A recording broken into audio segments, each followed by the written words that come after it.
Hey, welcome back. If you're new here, welcome. My name is Sheila, and we are aging joyfully. And with aging joyfully, there's so many things that can include. And today, I want to talk about one of my favorite knowledge quadrant activities, hobbies, and that is books. Reading books. I love a good book. I usually lean towards a fantasy. I read scriptures every morning, so I like to get my spiritual time in. But then at night, after I've worked all day, I want to put my feet up with just a good, fun book. And I tend to lean more towards young adult. I've got my Harry Potter's back here. You've got the illustrated ones, and then this one is illustrated, but it's got some pop-ups and stuff too. Um, I love just a good fun time. And different magic systems, different atmospheres, different locations, different everything. And it's so fun to see what authors come up with. There's some great, great authors. So my first book that I've read, and I read all of these in 2023, or I'm reading all of these. I'm not going to go over the whole list, but I don't just read books that are new, brand new from authors today. Like none of these books that I'm going to show you are written in 2023, 2022, or even 2021. They're like 2017, 2018. There's some good ones that I missed along the way. And I love going back to some of the booktubers that I follow and go back to their 2019 reviews of books and catch some of the older stuff because there's a lot that I missed. I didn't even know BookTube existed. And now I'm addicted. I love watching people talk about books. So if you like people talking about books, stick around. If not, this will not be the video for you. But we're going to talk about books today. And first off, I'm going to talk about my library books because I don't just buy books for the sake of buying books. I have to know I'm going to like them, have to usually read them first or begin reading them and then go, oh yeah, I'm going to love this. I want to buy those. I can't just buy them. I just can't afford that kind of hobby to just have books on my shelf for no reason. So today I'm just talking about the library books that I've gotten lately, and all of them are books that I've loved, or I wouldn't talk about them because I don't have time for books that I don't like. I don't have time for books that I don't like. If I start reading something and I do not like it, it is not driving with me. I just do not finish it. So most books you're going to see from me are either 4 or 5 stars because that's the only kind I read. So let's get started. First off, this is book 2, but the first book was called The Song of Wraith and Ruin. Holy cow, look at that glare. Have a glare. Woo. Song of Wraith and Ruin by Roseanne A Brown. Look at that pretty cover. I do love. So this is book 2. I'm about halfway through book 2, and it's just a duology. So the first book starts out with this beautiful princess, and she's kind of feisty. She doesn't love following the rules in her kingdom. Her mom is the sultana, and she is trying to raise her to understand her place in the kingdom. Well, she likes to push the boundaries. She likes to get out of the palace. She likes to go out amongst the people in her walled city and kind of push her limits.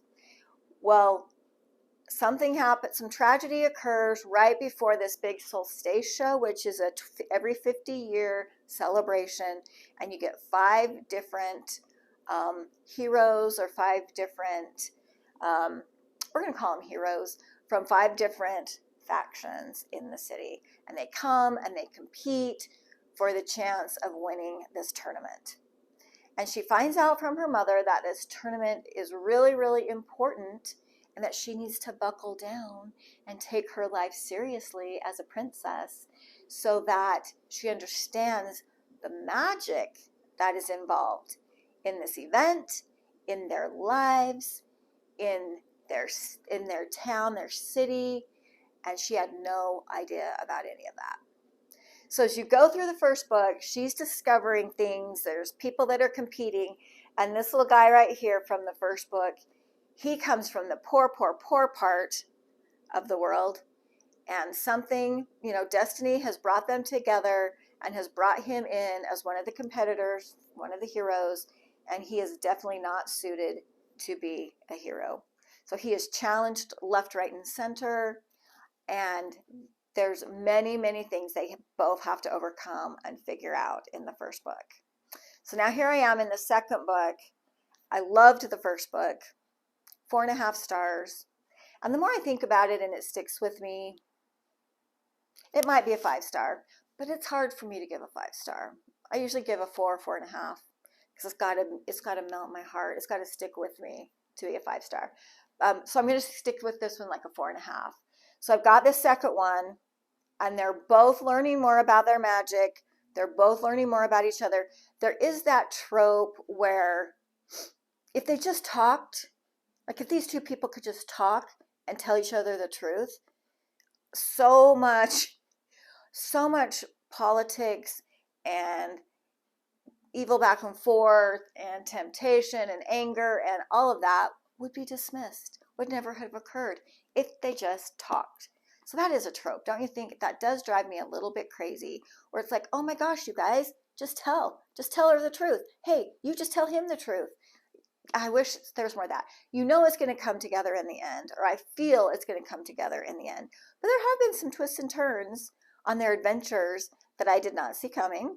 And that's my favorite, when it's not super duper predictable, but keeps you on the edge of your seat. And the stakes of this, that's the thing with this book too. The stakes are very high. Life or death stakes for both of them and people around them. And this land in particular, there's a lot of life and there's a lot of death. So it's super important that these adventures they're going on, these tasks that they've been tasked with, need to come to a conclusion and hopefully save a lot of people's lives. So it's a big deal. I'm excited. I've really, really enjoyed it. I like, and I'm excited to see where this second one ends. So I do highly recommend this. And I got this at my library, and it was published a few years ago, so it's easier to get.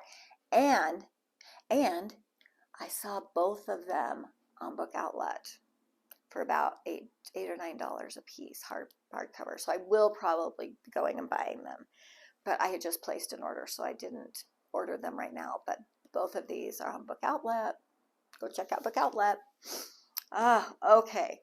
Now a 5-star read that I just read, and I was at the library, so I don't have the actual book in my hand, but I have book number 2 and book number 3. And book number 1 looked a lot like this. It had this vibe on it. Trees, you could see some bridges spanning between the trees. It's very much about the atmosphere on this one as well. So you've got a magic system, you've got a land, and the first one is called The Queen of Blood. And this is by Sarah Beth Durst.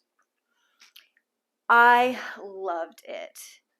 And you need to know before you pick it up in case now, and I even looked it up. It was the first one, The Queen of Blood, is 2016.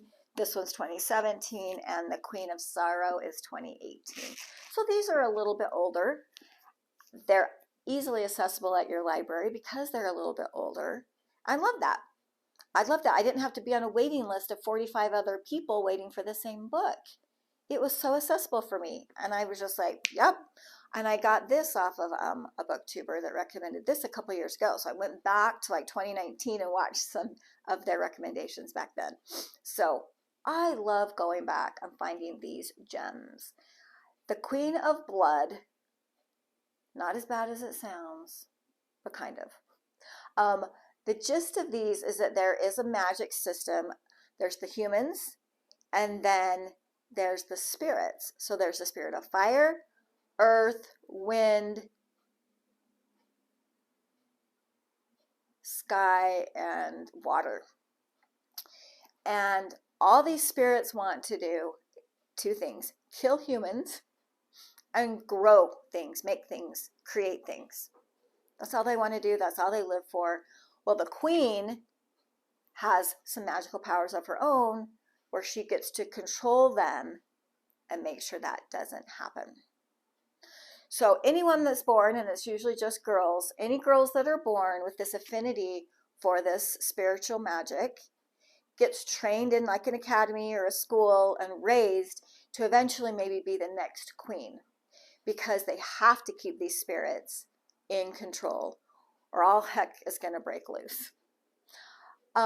There was a little darkness in the first one. There were some deaths, there were some lives, there were some goods, there were some bads, there were some ups, there were some downs. But I loved every minute of it. The Sarah Beth Durst, she just tells a beautiful story.